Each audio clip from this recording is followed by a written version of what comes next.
Greetings, Bat fans, and welcome to another video here in the Bat Collection overview. So as you had probably seen before, me constantly ranting about that turd turkey, Batman, and Robin. I figured, you know what, before we go on to the movie that would basically save the Batman franchise, let's take a trip back in time to when we were first introduced to the first ever live action adaptation of Batman. I'm of course talking about this really cool set, which is entitled Gotham City Serials, and we're going to be talking about Batman. That's right. We're talking about this top one right here. The original 1943 serial on the media files.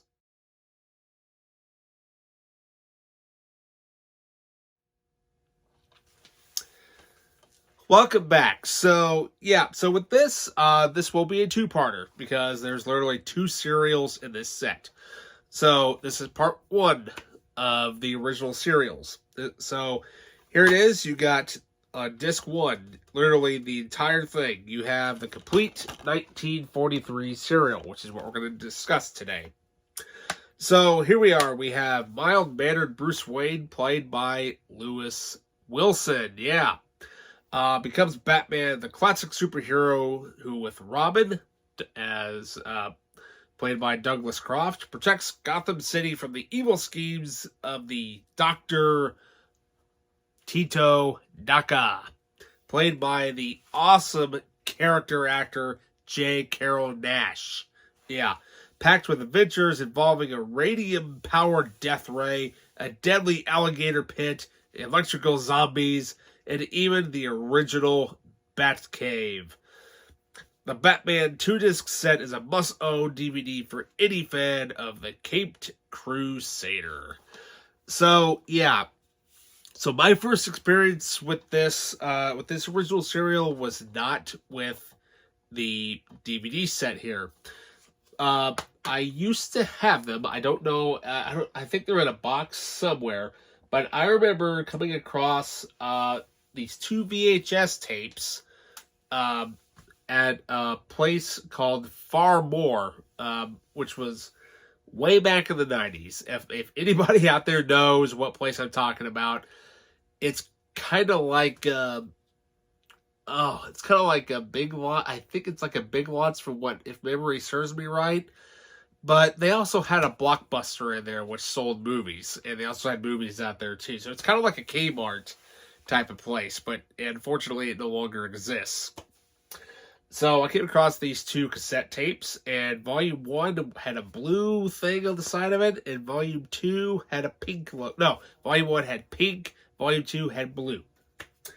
And I tell you what, though, I mean, God, this series, it's cheesy. It's so cheesy as hell. Very, very cheesy.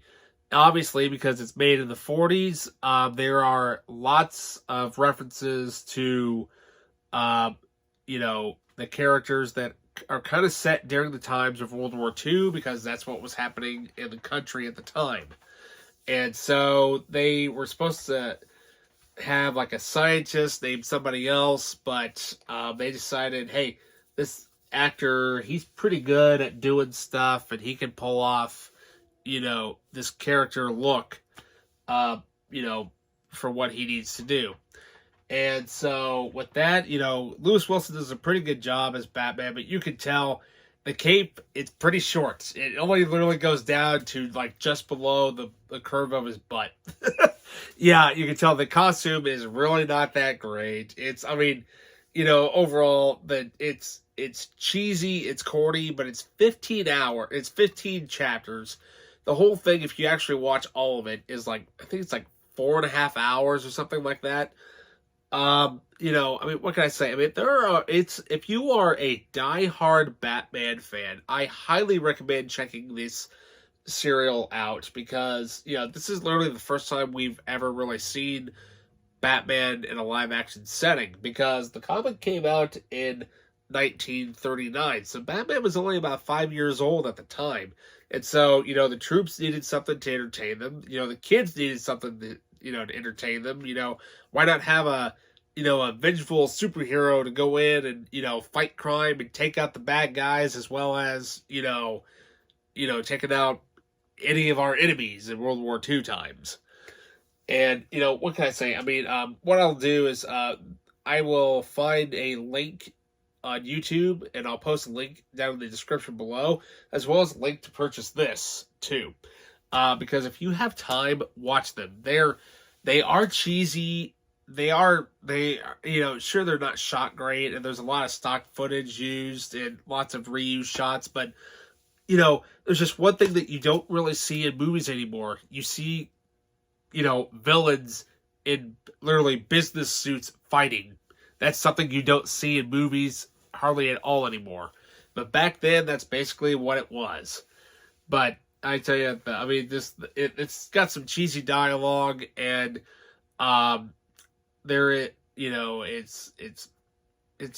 kind of interesting of how they were able to pull off some of the visual effects from way back in the day. But not only that, though, it's just some of the stunt work that they did, especially the fight scenes. There's a lot of great fight scenes in this series.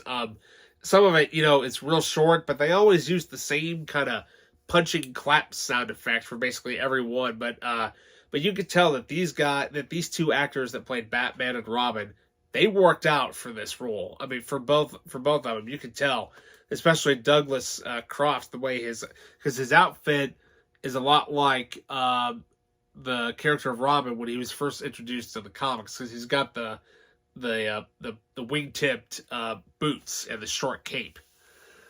But yeah, I mean, like I said, if you're looking to watch Batman's Origins, check this out. It's really, really awesome. And so with that, keep it here, because up next will be the sequel series from 1949. Keep it here, same bat time, same bat channel.